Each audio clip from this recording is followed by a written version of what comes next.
The first, what is the difference between traditional yoga and tantra? Are they same?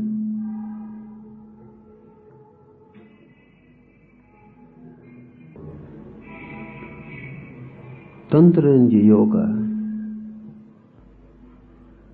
are basically different. They reach to the same goal, but the paths are not only different but contrary also. So this has to be understood very clearly.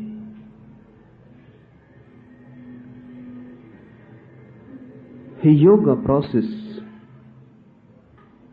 is also methodology. Yoga is also technique. Yoga is not philosophy, just like tantra. Yoga also depends on action, method, technique. Doing leads to being in yoga also. But the process is different. In yoga, one has to fight. That is the path of the warrior. On the path of tantra, one has not to fight at all.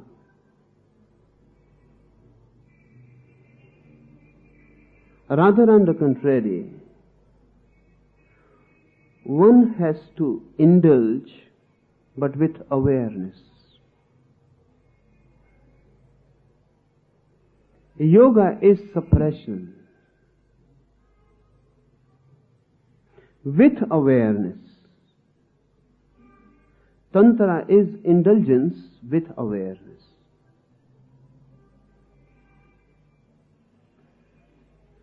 Tantra says that whatsoever you are, the ultimate is not opposite to it. It is a growth. You can grow to be the ultimate.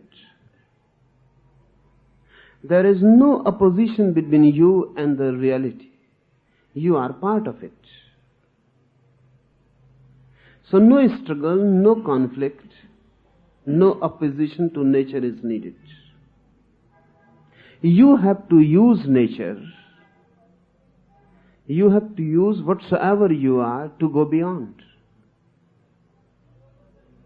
In yoga, you have to fight with yourself to go beyond. In yoga, the world and the moksha, you as you are and you as you can be, are two opposite things. Suppress, fight, dissolve that which you are so that you can attain that which you can be. Going beyond in yoga is a death. You must die for your real being to be born. In the eyes of Tantra, yoga is a deep suicide. You must kill your natural self, your body, your instincts, your desires, everything.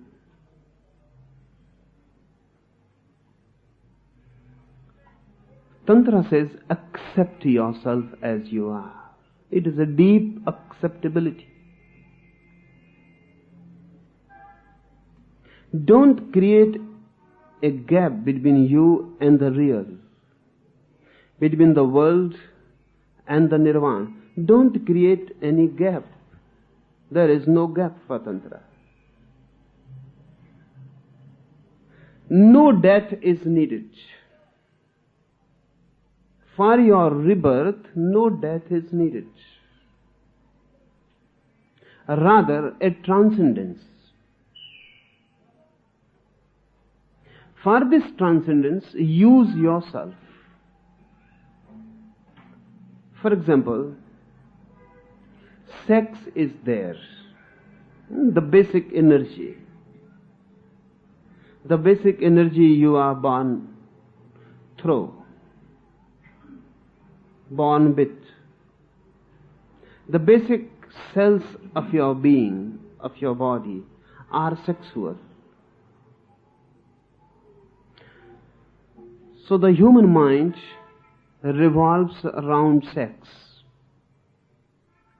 For yoga, fight with this energy.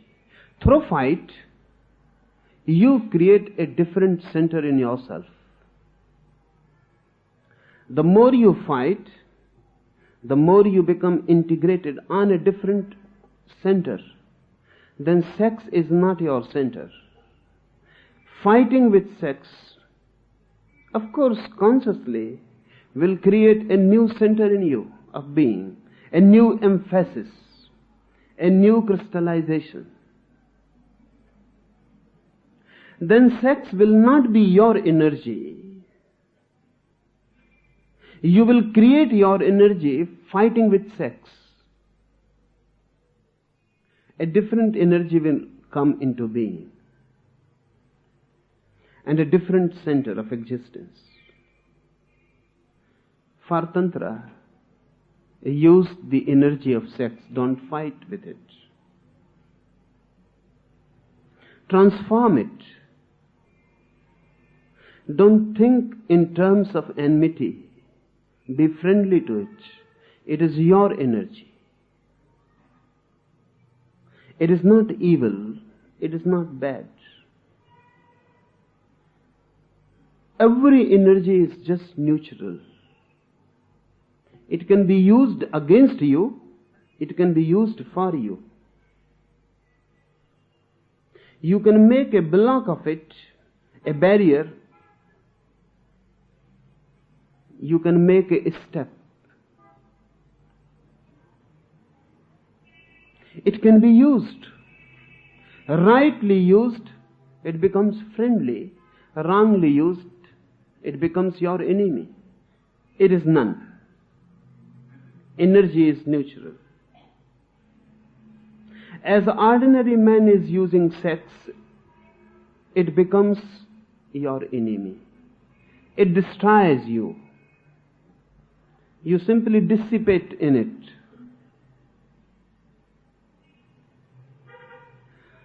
Yoga takes the opposite view, opposite to the ordinary mind. Ordinary mind is being destroyed by his own desires. So yoga says, stop desiring. Be desireless. Fight desire and create an integration in you which is desireless. Tantra says, be aware of the desire. Don't create any fight. Move in desire with full consciousness. And when you move in desire with full consciousness, you transcend it. You are in it and still you are not in it. You pass through it, but you remain an outsider. Yoga appealed much because yoga is just opposite the ordinary mind. So the ordinary mind can understand the language of yoga. You know how sex is destroying you, how it has destroyed you, how you go on revolving around it like a slave, like a puppet. You know this by your experience. So when yoga says fight it, you immediately understand the language. That is the appeal, easy appeal of yoga. Tantra could not be so easily appealing. It seems difficult. how to move in desire without being overwhelmed by it, how to be in the sex act consciously, with full awareness. The ordinary mind becomes afraid. It seems dangerous. Not that it is dangerous, because whatsoever you know about sex creates this danger for you. You know yourself. You know how you can deceive yourself. You know very well that your mind is cunning. You can move in desire, in sex, in everything. And you can deceive yourself that you are moving with full awareness. That's why you feel the danger. The danger is not in Tantra. It is in you. And the appeal of yoga is because of you, your ordinary mind. Your sex-suppressed, sex-starved, sex-indulging mind. Because ordinary mind is not healthy about sex, yoga has appeal. A better humanity, with a healthy sex, natural, normal. We are not normal and natural. We are absolutely abnormal, unhealthy, really insane. But because everyone is like us, we never feel it. Madness is so normal that not to be mad may look abnormal. A Buddha is abnormal, a Jesus is abnormal. Amidst us, they don't belong to us.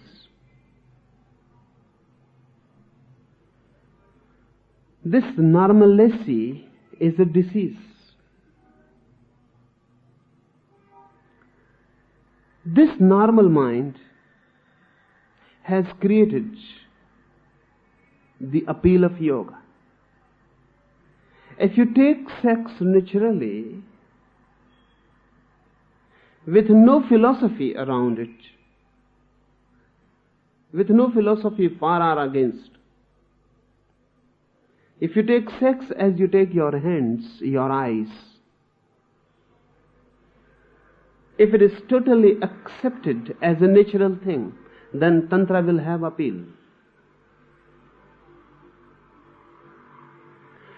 And then only Tantra can be useful for many. But the days of Tantra are coming. Sooner or later, Tantra is to explode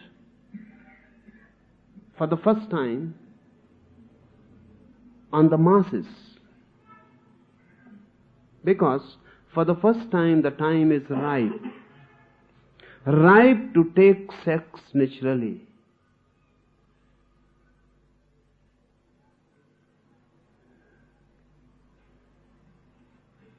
It is possible that explosion may come from the West, because Freud, Jung, Reich, they have prepared the background. They don't know anything about Tantra, but they have made the basic ground for Tantra to evolve. Western psychology has come to a conclusion that the basic human disease is somewhere around sex. The basic insanity of man is sex-oriented. So unless this sex orientation is dissolved, man cannot be natural, normal. Man has gone wrong only because of attitudes about sex. No attitude is needed, only then you are natural. What attitude have you about your eyes? Are they evil or are they divine? Are you for your eyes or against them? No attitude. That's why your eyes are normal. Take some attitude. Think that eyes are evil. Then seeing will become difficult. Then seeing will take the same problematic shape as sex has taken. Then you would like to see, you will desire and you will hanker to see, but when you see, you will feel guilty. Whenever you will see, you will feel guilty. You have done something wrong. You have sinned. You would like to kill the very instrument of seeing. You will like to destroy your eyes. And the more you want to destroy them, the more you will become eye-centered. Then you will start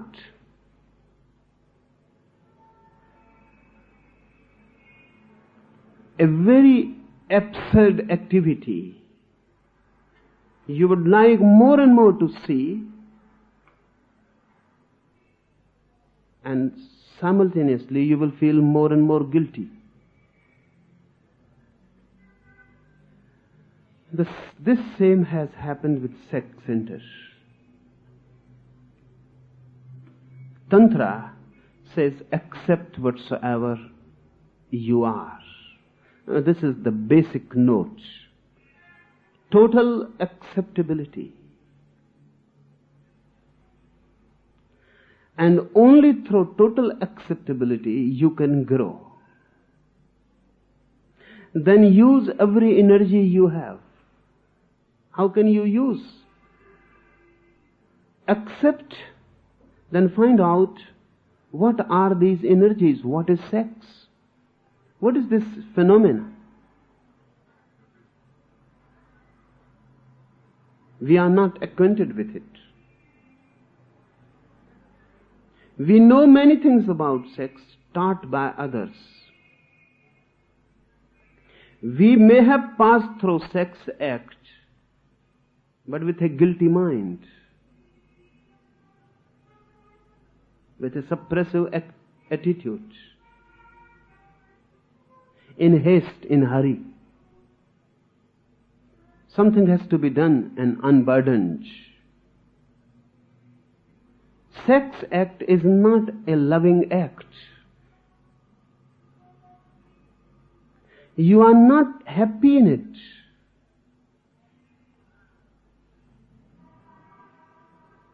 You cannot leave it.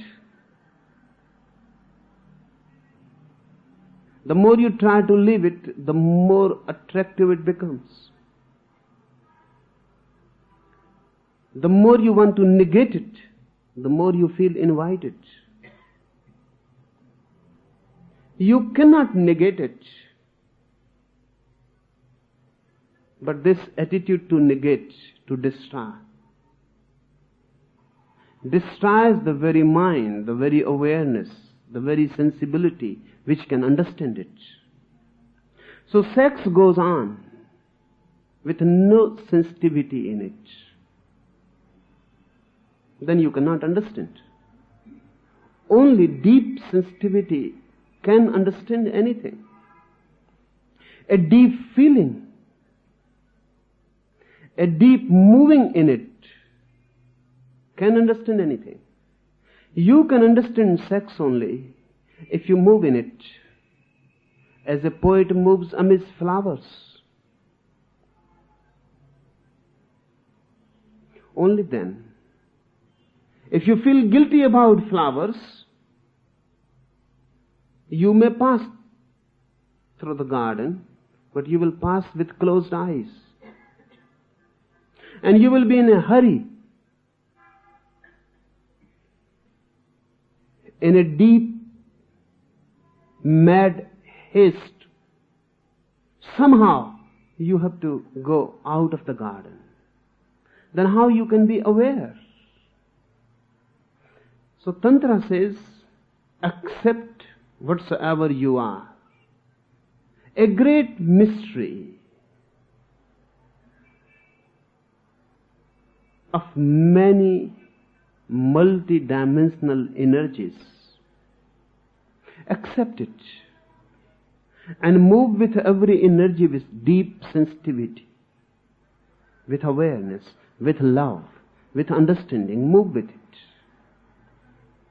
Then every desire becomes a vehicle to go beyond it. Then every energy becomes a help. And then this very world is nirvana. And then this very body is temple, is a holy temple, a holy place. Yoga is negation, Tantra is affirmation. Yoga thinks in terms of duality. And that's why the word yoga. It means to put two things together. To yoke two things together. But two things are there. The duality is there. Tantra says there is no duality. If there is duality, then you cannot put them together. And howsoever you try, they will remain two. Howsoever put together, they will remain two. And the fight will continue. And the dualism will remain. If the world and the divine are two, then they cannot be put together. If really they are not two, they are only appearing as two, only then they can be one. If your body and your soul are two, then they cannot be put together. If you and the God are two, then there is no possibility of putting them together. They will remain two. Tantra says there is no duality. It is only an appearance. So why have appearance to grow more? Tantra says, why helped this appearance of duality to grow more? Dissolve it this very moment.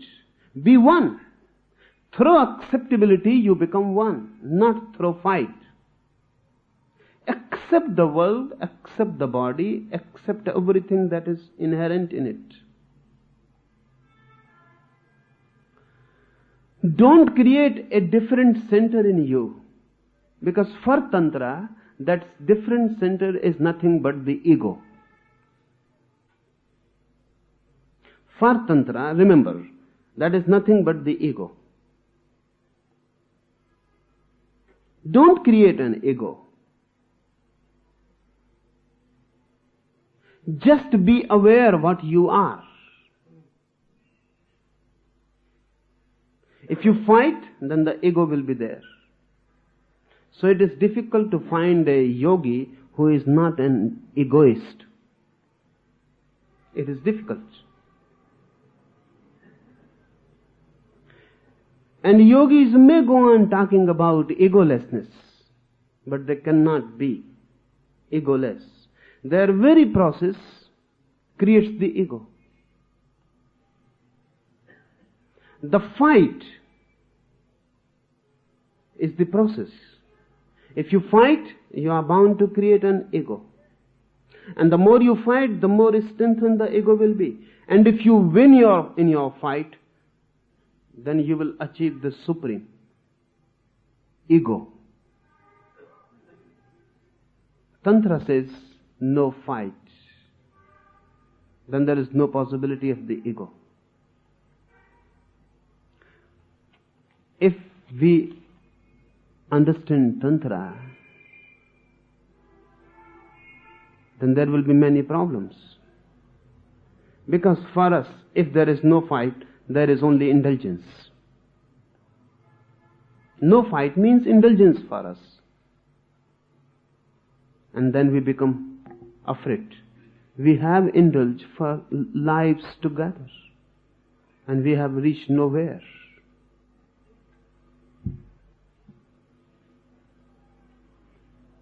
But for Tantra, indulgence is not our indulgence. Tantra says indulge,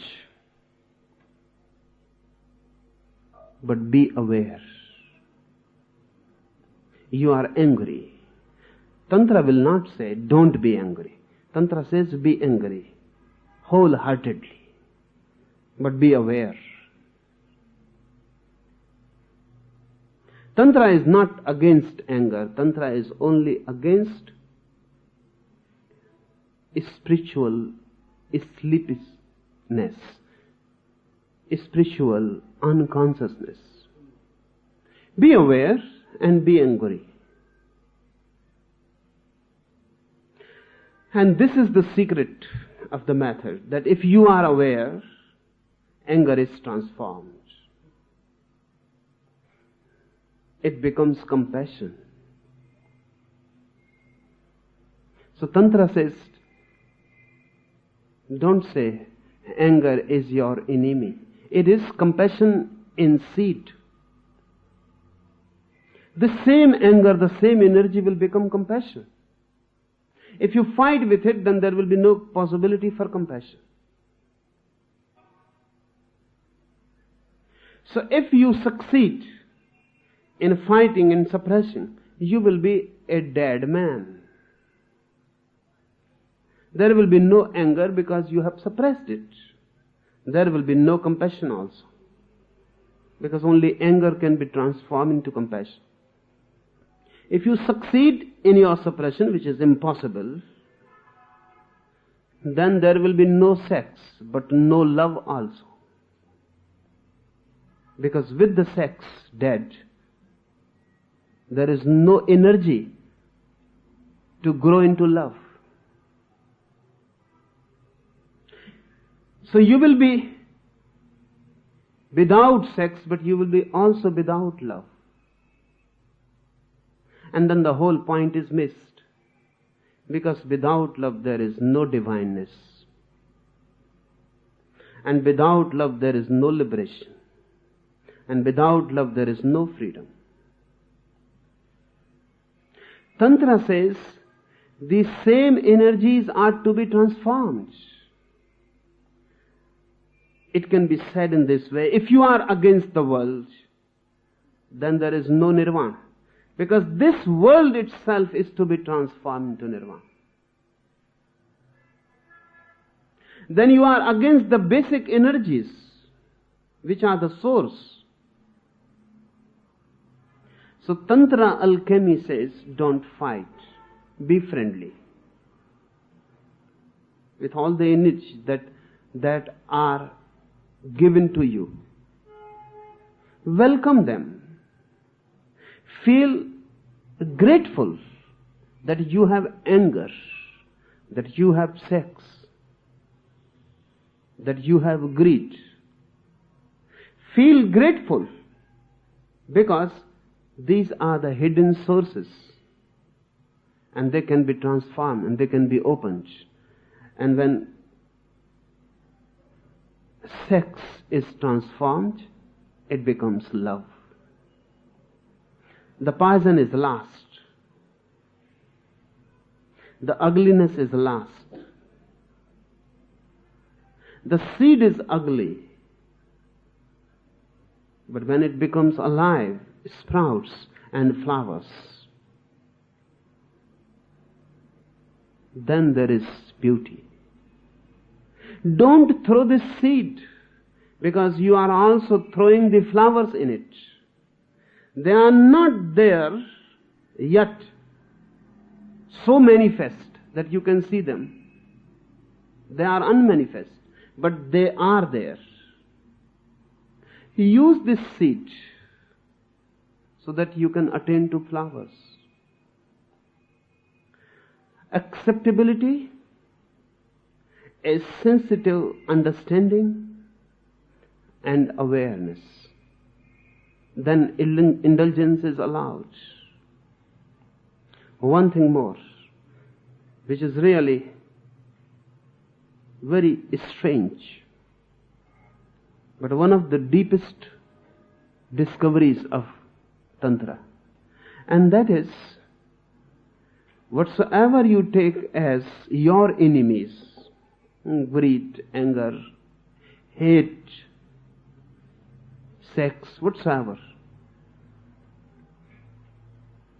your attitude that they are enemies makes them your enemies. Take them as divine gifts and approach them with a very grateful heart. For example, Tantra has developed many techniques for the transformation of sex energy. Approach sexual act as if you are approaching the temple of the divine. Approach sexual act as if it is prayer, as if it is meditation. Feel the holiness of it.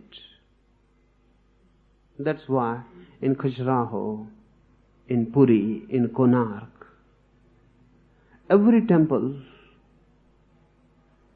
is with Mathun sculpture. Sex act on the walls of temples seems illogical, particularly for Christianity, for Islam, for Jainism. It seems inconceivable, contradictory. How the temple is joined with Mathun pictures. On the outer wall of Khajuraho temples, every type of conceivable sexual act is pictured in a stone.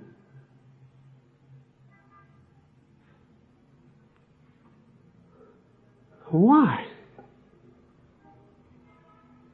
In the temple, it doesn't look, it doesn't have any place in our minds, at least. Christianity cannot conceive a church wall with Khajuraho pictures. Impossible.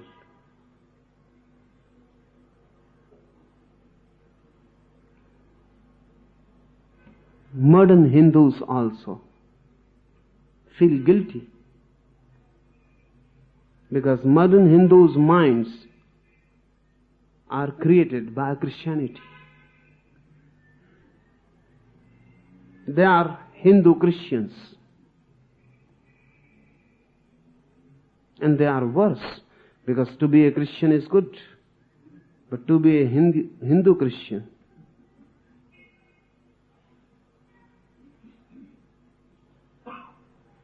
is just weird. They feel guilty. One Hindu leader, Purushottam Das Tandon, even proposed that these temples should be destroyed. They don't belong to us. Really, it looks they don't belong to us because Tantra has not been in our hearts for a long time, for centuries. It has not been the main current. Yoga has been the main current. And for yoga, Khajuraho is inconceivable. It must be destroyed. Tantra says, approach sex act as if you are entering a holy temple.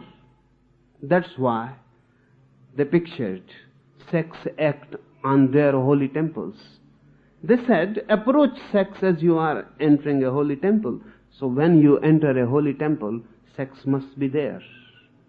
So they become conjoined in your mind, associated, so that you can feel the world and the divine are not two fighting elements, but one.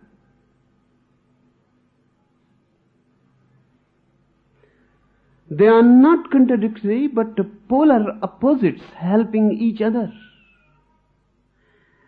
And they can exist only because of this polarity. If this polarity is lost, the whole world is lost. So see the deep running oneness. Don't see the polar points only. See the inner running current which makes them one. For Tantra, everything is holy. Remember this. For Tantra, everything is holy.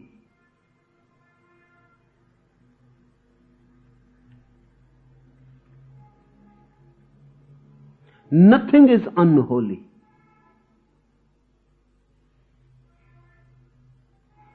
Look at it in this way. For an irreligious person, everything is unholy. For so-called religious persons, something is holy, something unholy. For Tantra, everything is holy. One Christian missionary was with me some days before. And he said, God created the world. So I asked him, who created the sin? He said, devil. Then I asked him, who created the devil? Then he was at a loss. He said, of course, God created the devil. Devil creates the sin and God creates the devil. Then who is the real sinner? Devil or God?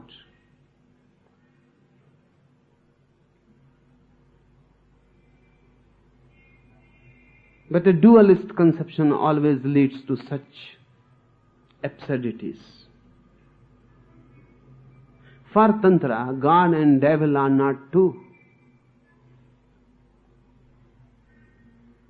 Really, for Tantra, there is nothing which can be called devil. Everything is divine. Everything is holy.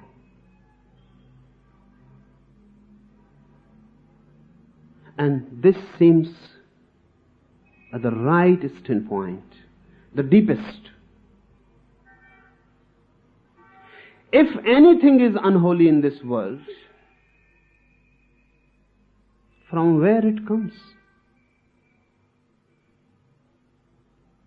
And how it can be? So only two alternatives are there. The alternative first of the atheist, who says everything is unholy, then it is okay. He is also a non-dualist. He sees no holiness in the world. Or the Tantra alternative, everything is holy. He is again a non-dualist. But between these two, the so-called religious persons are not really religious. Neither religious nor irreligious.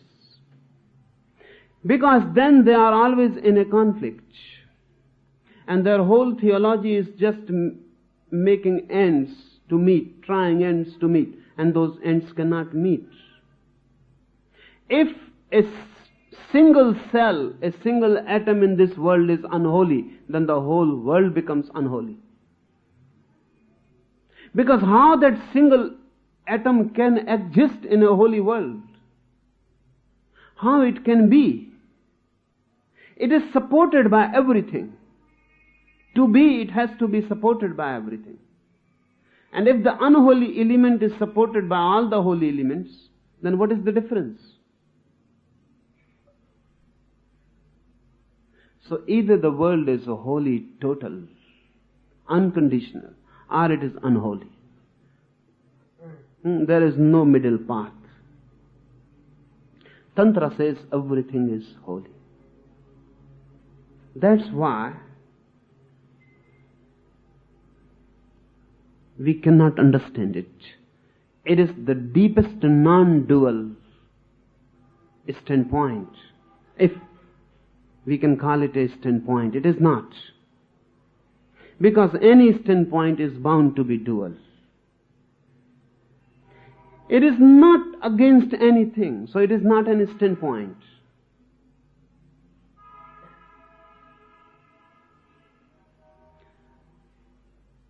It is a felt unity, a lived unity.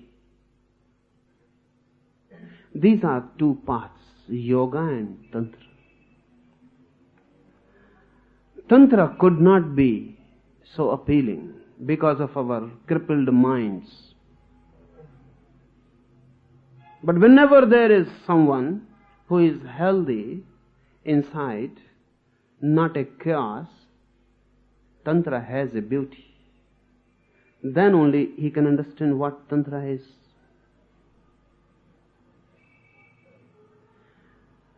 Yoga has appeal, easy appeal, because of our disturbed minds. Remember, it is ultimately your mind which makes anything attractive or not attractive. It is you who are the deciding factors. These approaches are different. I am not saying that one cannot reach through yoga. One can reach through yoga also, but not through the yoga which is prevalent. The yoga which is prevalent is really not yoga, but your interpretation of the diseased mind. Yoga can be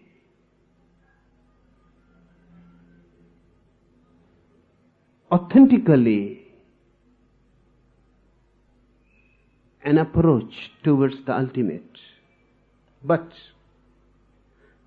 that too is only possible when your mind is healthy, your mind is not diseased and ill.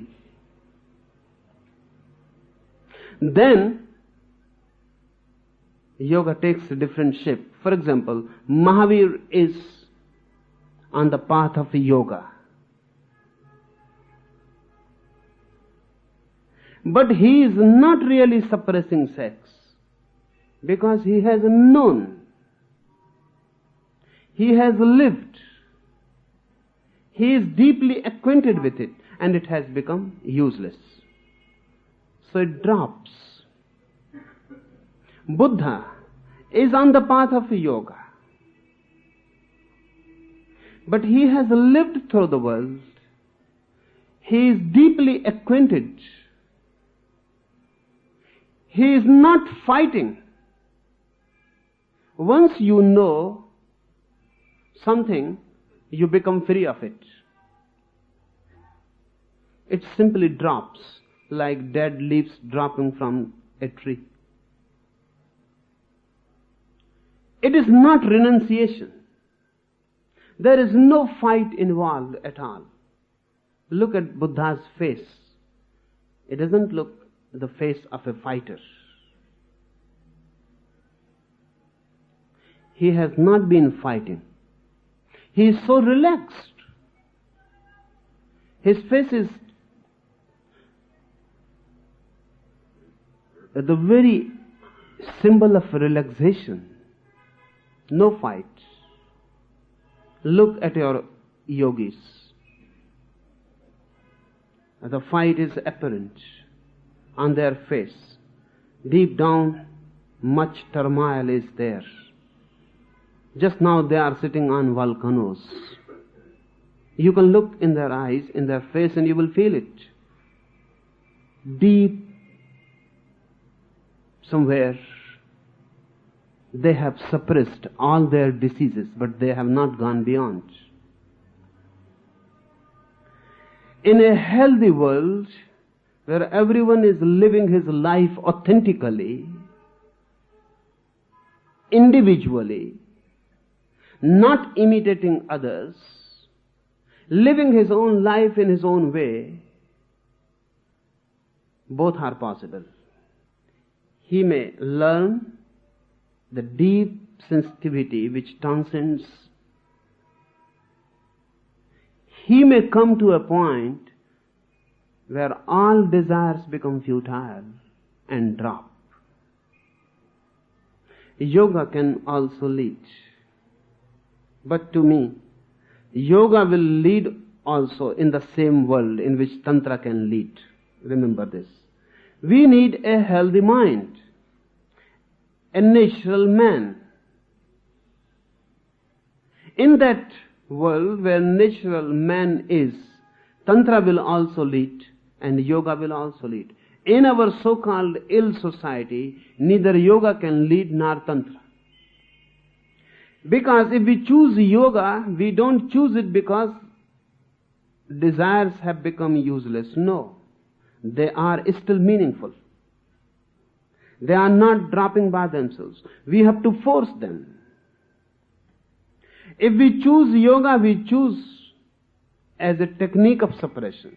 If we choose Tantra, we choose Tantra as a cunningness, as a deep deception to indulge. So with an unhealthy mind, neither yoga nor Tantra. They both will lead to deceptions. A healthy, particularly sexually healthy mind is needed to start with. Then it is not very difficult to choose your path. You can choose yoga. You can choose Tantra. There are two types of persons. Basically, male and female. Not biologically, psychologically. Those who are basically psychologically male, aggressive, violent, extrovert, yoga is their path. Those who are basically feminine, receptive, passive, non-violent, Tantra is their path. So, you may notice, for Tantra, Mother, Kali, Tara, and so many, Devi, Bhairavi, they are very significant. In yoga, you will never hear any name mentioned of a feminine deity. Tantra has feminine deities. Yoga, male gods. Yoga is energy outgoing. Tantra is energy moving inwards. So you can say, in modern psychological terms, yoga is extrovert and Tantra is introvert. So it depends on the personality. If you have an introvert personality, then fight is not for you. If you have an extrovert personality, then fight is for you. But we are confused, just confused. We are just a mess. That's why nothing helps. On the contrary, everything disturbs. Yoga will disturb you, Tantra will disturb you. Every medicine is going to create a new illness for you. Because the chooser is ill, deceased. His choice is ill, deceased. So I don't mean that through yoga you cannot reach. I emphasize Tantra only because we are going to understand what Tantra is.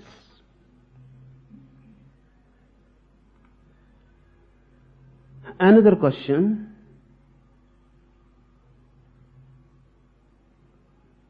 On the path of surrender, how does a seeker come to the right technique out of 112 methods?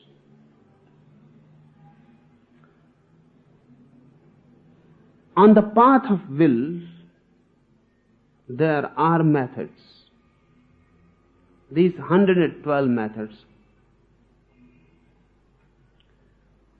On the path of surrender, surrender itself is the method. There are no other methods. Remember this. All methods are non-surrendering. Because a method means depending on yourself. You can do something, the technique is there, so do it. On the path of surrender, you are no more. You cannot do anything. You have done the ultimate, the last. You have surrendered. On the path of surrender, surrender is the only method.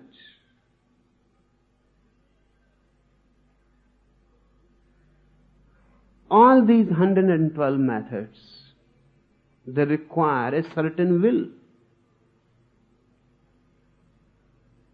They require something to be done by you. You manipulate your energies. You balance your energies. You create a center in your chaos. You do something. Your effort is significant, basic, required. On the path of surrender, only one thing is required: you surrender. So we will go deep in 112 methods. So it is good to talk something about surrender, because there will be no methods. In these 112 methods, there will be nothing for surrender. Why Shiva has said anything about surrender? Because nothing can be said. Bhairavi herself, Devi herself, has reached Shiva not through any method. She has simply surrendered.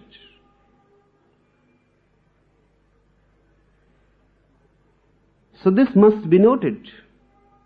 She is asking these questions not for herself.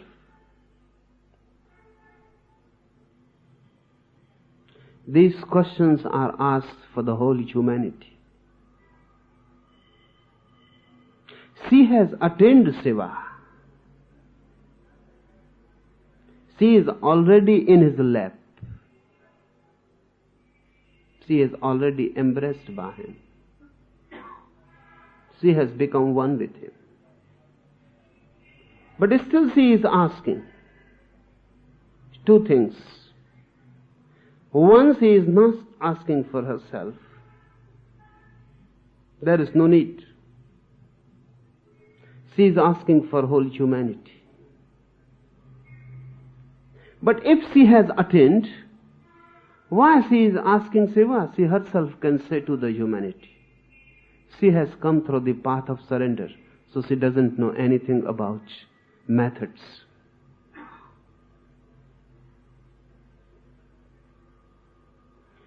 She herself has come through love. Love is enough unto itself. Love doesn't need anything more. She has come through love. So she doesn't know anything about any methods, techniques. That's why she is asking. So Shiva relates 112 methods. He also will not talk about surrender. Because surrender is not a method really. You surrender only when every method has become futile. When you cannot reach from any method. You have tried your best. You have knocked every door and no door opens. And you have passed through all the routes and no route leads. You have done whatsoever you can do. And now you feel helpless. In that total helplessness, surrender happens.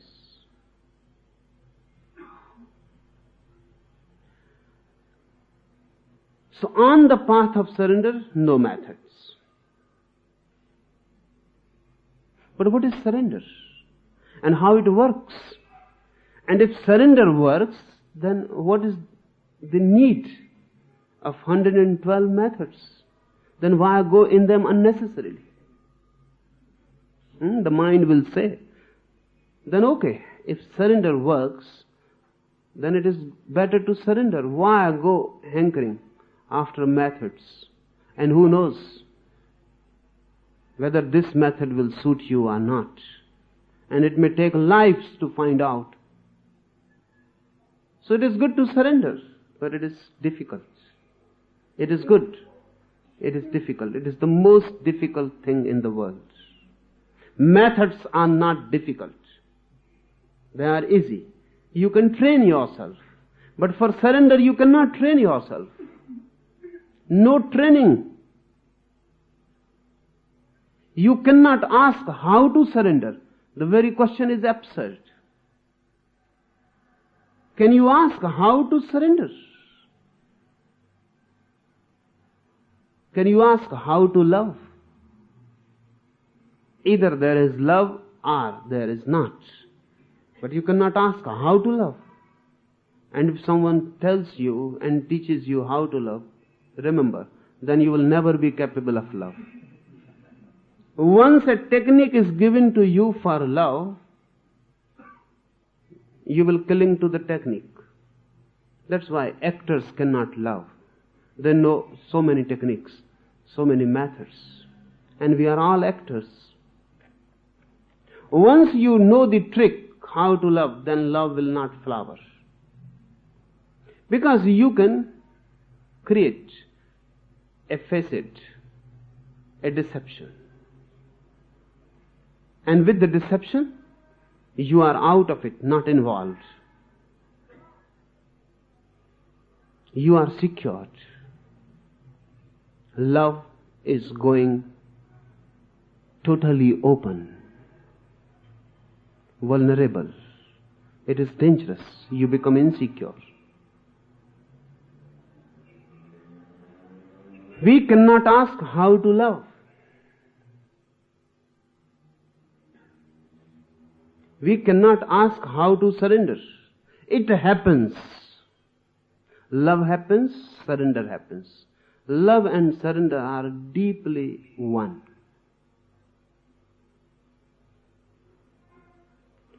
But what it is? And if we cannot know how to surrender, at least we can know how we are maintaining ourselves from surrendering. How we are resisting ourselves from surrendering. That can be known, and that is helpful. How you have not surrendered yet.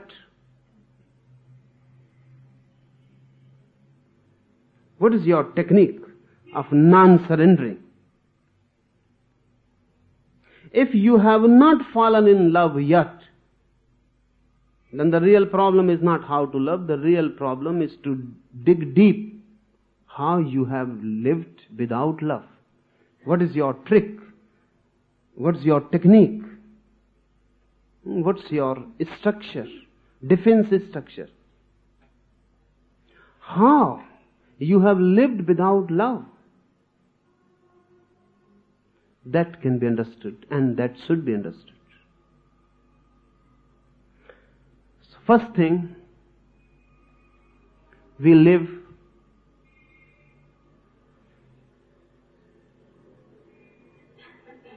with the ego, in the ego, centered in the ego. I am. Without knowing who I am, I go on announcing I am.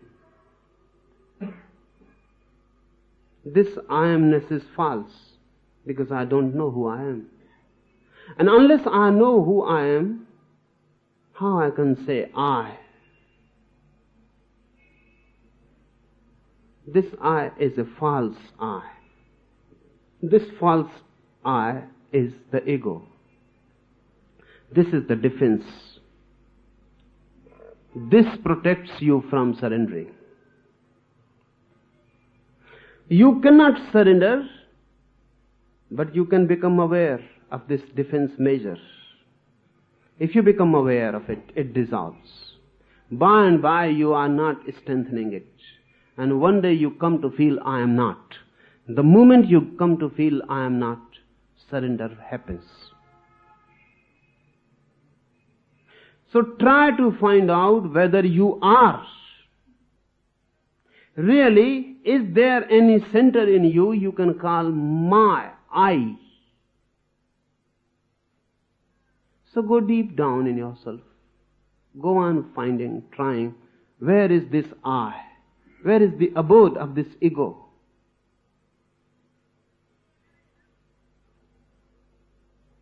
Rinzai went to his teacher, his guru, and he said, give me freedom.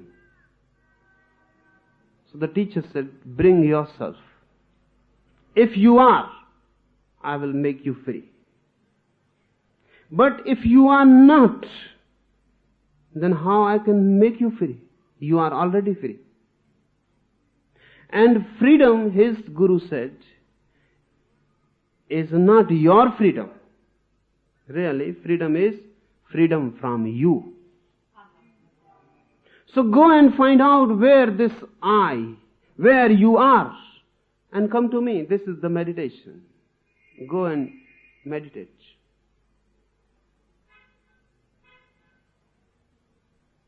So the disciple Rinzai goes, meditates, weeks, months, and then he comes. And then he says, I am not the body. Only this much I have found. So the Guru said, this much you have become free. Go again. Try to find out. Then he tries, meditates. Then he finds that I am not my mind. Because I can observe my thoughts. So the observer is different from the observed. So I am not my mind. So he comes and he says, I am not mine. So his Guru says, now you are 3/4 liberated. Now go again and find out then who you are.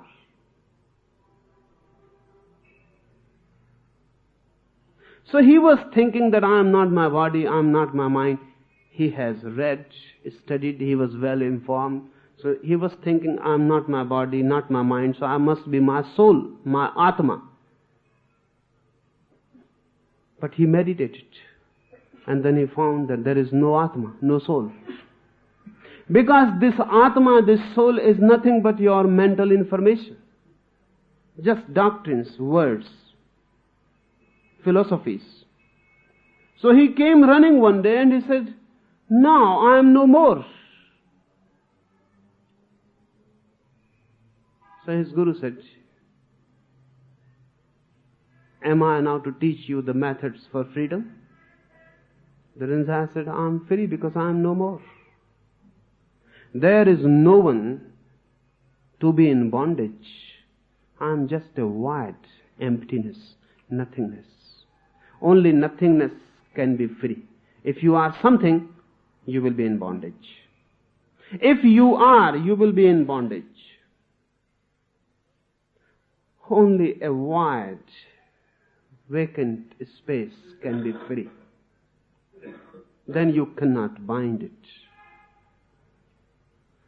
Rinzai came running and said, I am no more. Nowhere I am to be found. This is freedom. And for the first time, he touched his Guru's feet. For the first time, not actually, because he had touched many times before also. But the Guru said, for the first time, you have touched my feet.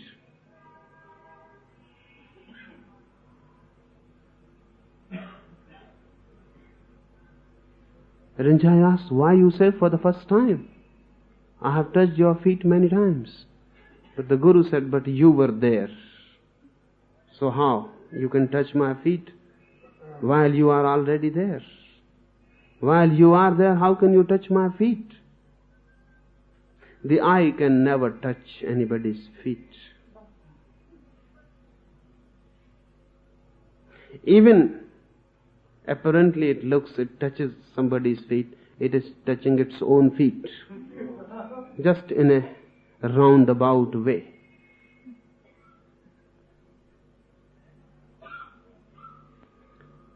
You have touched my feet for the first time, the teacher said, because now you are no more. And this is also the last time, the teacher said.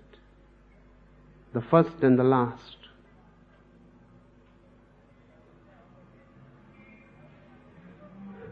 Surrender happens when you are not. So you cannot surrender. That's why surrender cannot be a technique. You cannot surrender. You are the hindrance. When you are not, surrender is there. So you and surrender cannot cohabit. There is no coexistence between you and surrender. Either you are or surrender is. So find out where you are, who you are. This inquiry creates many surprising interpretations. Raman Maharishi used to say, inquire, who am I? It was misunderstood. Even his nearmost disciples have not understood the meaning of it. They think that this is an inquiry to find out really who I am. This is not. If you go on inquiring who I am, you are bound to come to the conclusion you are not. This is not an inquiry to find out who I am. Really, this is an inquiry to dissolve. I have given to many this technique to inquire within who am I. Then a month or 2 months later they will come to me and they will say, I have still not found. Who am I? Who am I? The question is still the question, there is no answer. So I tell them, continue. Someday the answer will come. And they hope that the answer will come. There is going to be no answer. Only the question will dissolve. There is not going to be an answer that you are this. Only the question will dissolve. There will be no one to ask even, who am I? And then you know. When the I is not, the real I opens. When the ego is not, you are for the first time encountering your being. That being is wide. You can surrender. You have surrendered. You are surrender now.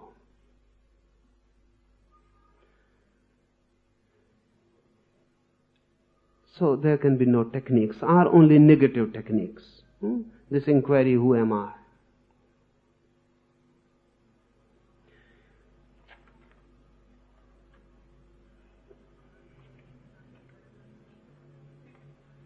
how surrender works. If you surrender, what happens?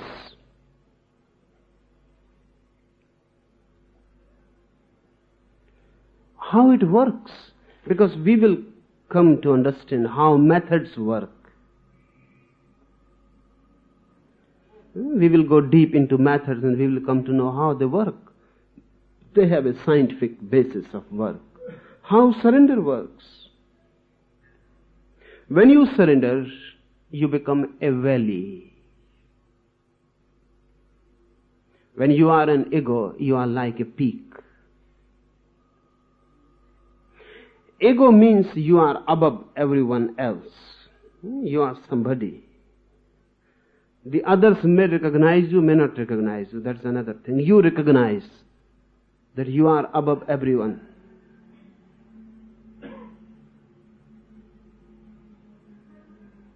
You are like a peak. Nothing can enter you. When one surrenders, one becomes like a valley. One becomes depth, not height. Then the whole existence begins to pour into him from everywhere.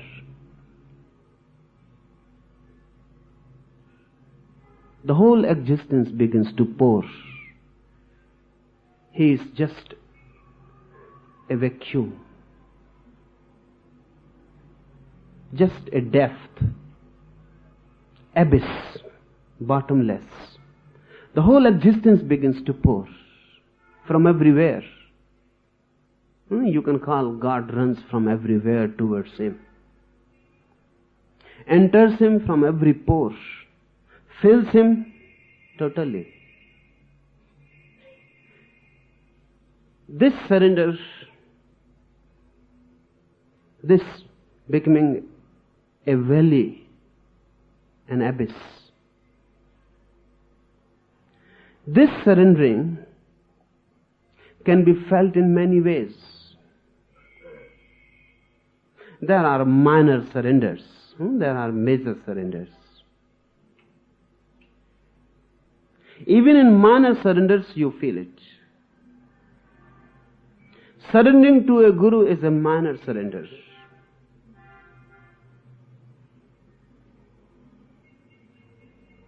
But you begin to feel it. Because the guru begins to flow into you immediately.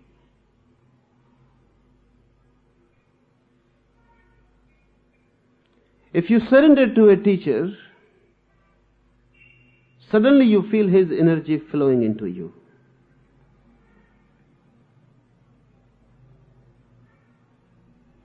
If you cannot feel energy flowing into you, then know well, you have not surrendered, even in a minor way.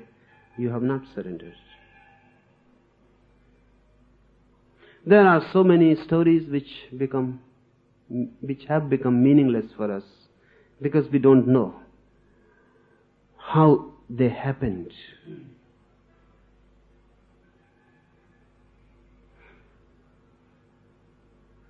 Mahakashyap came to Buddha.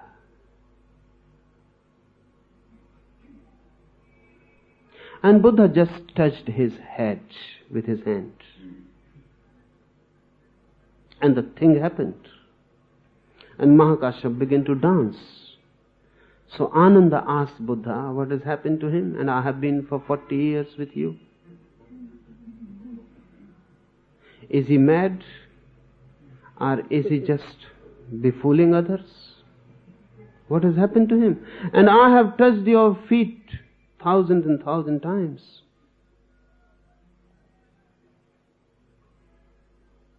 Of course, to Anand, this Mahakashyap will look either he is mad or he is just deceiving. He was with Buddha for 40 years, but there was a problem. He was his elder brother, Buddha's elder brother. That was the problem. When Ananda came to Buddha 40 years before, The first thing he said to Buddha was this: I am your elder brother. And when you will initiate me, I will become your disciple. So give me 3 things before I become your disciple, because then I cannot demand. 1, I will be always with you. Give me the promise. You cannot say to me, go somewhere else. I will follow you. 2, I will sleep in the same room where you sleep. You cannot say me, go out. I will be with you like your shadow. And thirdly, if I bring anyone in any time, even in midnight, you will have to answer him. You cannot say, this is not the time. And give me these 3 promises why I am still your elder brother. Because once I become your disciple, then I will have to follow you. You are still younger to me. Give these promises. So Buddha promised him, and this became the problem. This became the problem for 40 years. Ananda was with Buddha, but he could never surrender. Because this is not the spirit of surrender.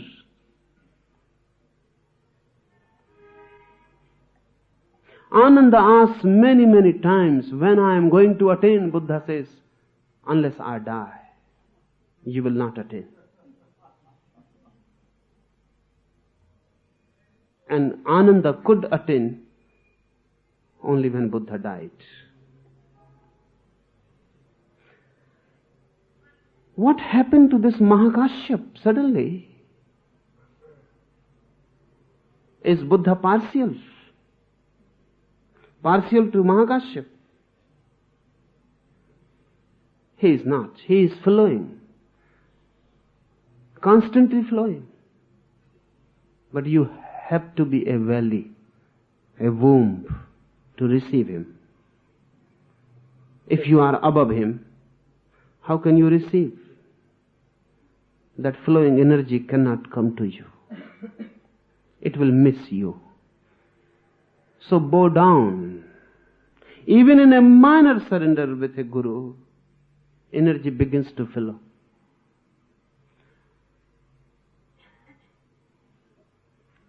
Suddenly, immediately, you become vehicle of a great force. There are thousands and thousands of stories. That just by touch, just by a look, someone became enlightened. They don't appear rational to us. How is this possible? This is possible. Even a look into your eyes will change your total being.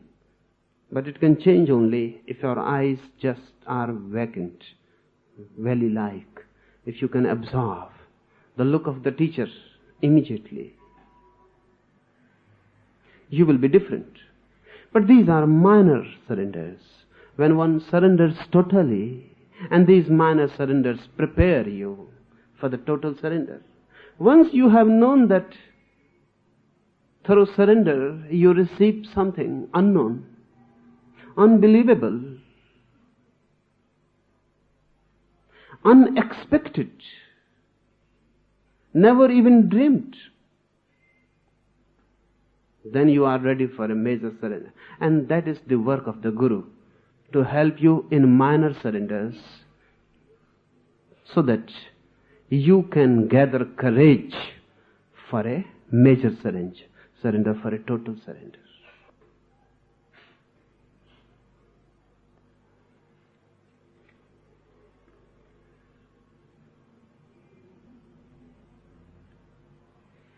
One last question.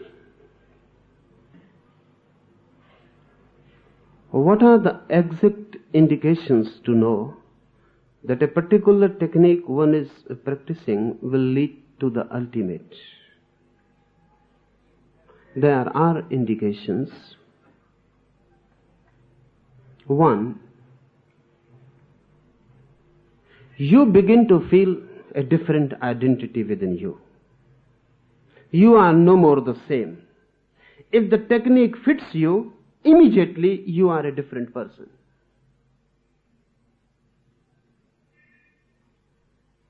If you are a husband or a wife, you are never the same husband. If you are a shopkeeper, you are never the shopkeeper again the same. Whatsoever you are, if the technique fits you, you are a different person. That is the first indication. So if you begin to feel strange about yourself, know that something is happening to you. If you remain the same and don't feel any strangeness, nothing is happening. This is the first indication whether a technique fits you. If it fits, immediately you are transported, transformed into a different person.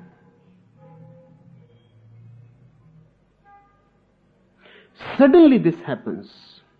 You look at the world in a different way. Eyes are the same, but the looker behind is different.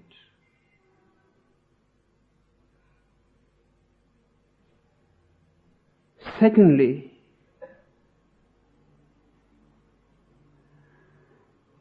all that creates tensions, conflicts, it starts dropping.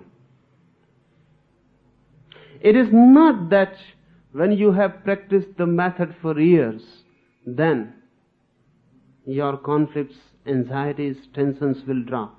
No, if the method fits you, immediately they start dropping. You can feel a lightness coming to you. You are being unburdened. You will begin to feel, if the technique fits you,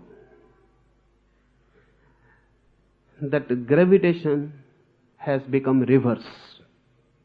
Now the earth is not pulling you down, rather the sky is pulling you up. How do you feel when the aeroplane takes off? Everything is disturbed. Suddenly there is a jerk and the gravitation becomes meaningless. Now the earth is not pulling you. You are going away from gravitation. The same jerk happens if a meditative technique fits you. Suddenly you take off. Suddenly you feel the earth has become meaningless. There is no gravitation. It is not pulling you down. You are being pulled up. In religious terminology, this is called grace. There are two forces, gravity and grace. Grace means pulling you upwards. Gravity means pulling you downwards. That's why in meditation many people certainly feel they have no weight. That's why many people feel an inner levitation. So many have reported to me, when the technique fits them, they report me, this is strange. We close our eyes and we feel that we are a little bit above the earth, 1 feet, 2 feet, even 4 feet above the earth. And when we open our eyes, we are just on the ground. When we close our eyes, we are levitated. So what is this? And when we open our eyes, we are just on the ground. We were never levitated. The body remains on the ground, but you levitate. This levitation is really a pull from the above. If the technique fits, you have been pulled. Because the working of the technique is to make available for you the upward pull. This is what that technique means, to make you available for the force which can pull you up. So if it fits, you know you have become weightless. Thirdly, whatsoever now you will do, whatsoever, howsoever trivial, will be different. You will walk in a different way. You will sit in a different way. You will eat in a different way. Everything will be different. This difference you will feel everywhere.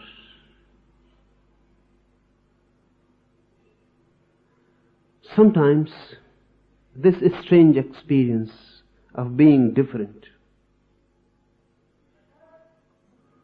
creates fear.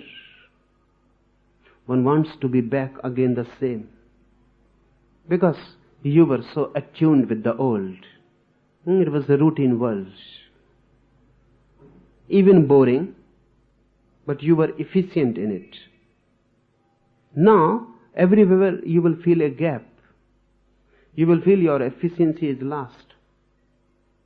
You will feel that your utility is reduced. You will feel that everywhere you are an outsider. One has to pass through this period. You will become attuned again.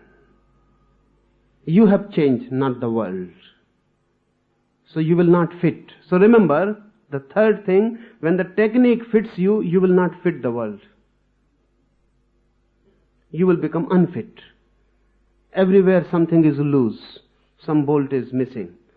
Everywhere you will feel that there has been an earthquake.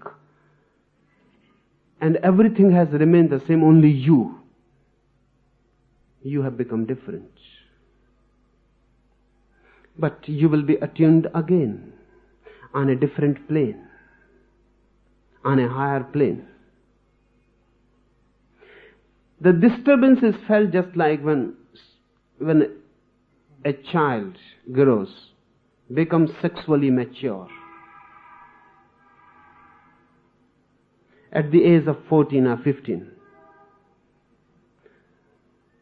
every boy feels that he has become strange. A new force has entered sex. It was not there, or it was hidden. Now, for the first time, he has become available for a new current of force. That's why boys are very awkward. Girls, boys, when they sexually mature, they are very awkward. They are nowhere. They are no more children, and they are yet not men. So they are in between, fitting nowhere. If they play with small children, they feel awkward. They have become men. If they start making friendship with men, they feel awkward. They are still children. They fit no one. The same phenomena happens when a technique fits you. A new energy source becomes available, greater than sex. You are again in a transitory period. Now you cannot fit in this world of worldly man. You are not a child, and you cannot yet fit the world of saints. You are yet not a man. So in between, one feels awkward. If a technique fits you, these three things will come up. But you may not have expected that I should say these things. You may have expected I will say you will become more silent, more quiet. And I am saying quite contrary, you will become more disturbed. When the technique fits, you will become more disturbed, not more silent. Silence will come later on. And if silence comes and not disturbance, know well, this is not a technique. This is just getting adjusted to the old pattern. That's why more people go to prayers than for meditations. Because prayer gives you a consolation. It fits you, adjusts you into your world. Prayer virtually was doing the same thing now psychoanalysts are doing. If you are disturbed, they will make you less disturbed, adjusted to the pattern, to the society, to the family. So going to a psychoanalyst for 1, 2 or 3 years, you will not get better, but you will be more adjusted.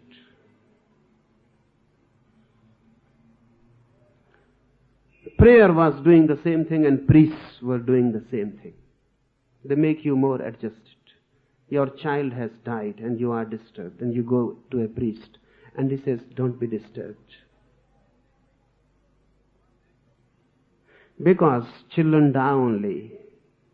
Only those children die early whom God loves more. So He calls them early. You feel satisfied. Your child has been called early. God loves him more. Or something else, that don't be worried. The soul never dies. Your child is in heaven. One woman was here just a few days before. Her husband has died just the last month. She is disturbed. She came to me and she said, only assure me that he is born in a good place and then everything will be okay. Just give me certainty that he has not gone to hell, or he has not become an animal, he is in heaven, or he has become a god, or something. Just, if you can assure me of this, then everything is okay. Then I can bear. Otherwise I am miserable. So the priest will do, he will say, okay, your husband is born a god in the 7th heaven, and he is very happy, and he is waiting for you.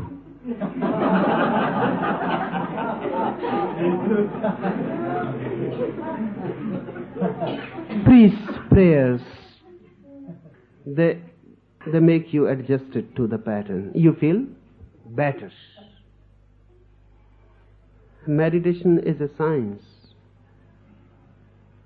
It is not going to help you in adjustment. It is going to help you in transformation. That's why I said these 3 signs will be there as indications. Silence will come, but not as adjustment. Silence will come as an inner flowering. Silence then will not be an adjustment with the society, with the family, with the work, business. No. Then silence will be real harmony with the universe, not with society, family, etc. Then a deep harmony flowers between you and the totality. Then there is silence. But that will come later. First you will get disturbed. First you will get mad. Because you are mad, only unaware. If the technique fits, it will make you aware of everything that you are. Your anarchy, your mind, your madness, everything will come to light. You are just a dark mess. When the technique fits, as if suddenly there is light, and the whole mess becomes apparent. For the first time you encounter yourself as you are. You would like to put the light off and go to sleep again. It is fearful.